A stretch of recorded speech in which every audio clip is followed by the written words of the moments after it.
Matt, speaking of desperate and pathetic British institutions, I wanted to ask you about the BBC and their ongoing campaign against Nigel Farage, who they are now saying maybe said some bad things when he was back in primary school or something like this. Can you enlighten us as to what this latest attempt to nobble Nigel Farage is all about, and how is the Reform Party leader handling all of this?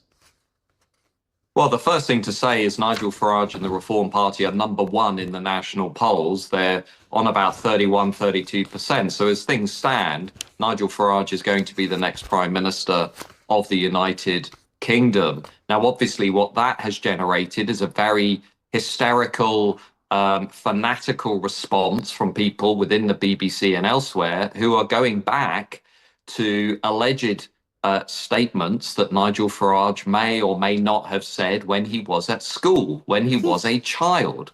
Such is the desperation of the people who are trying to stop reform from taking over from the establishment that they are taking us all the way back to the 1970s. Did Nigel Farage say this allegedly racist or xenophobic thing? Was he or was he not rude to a fellow classmate?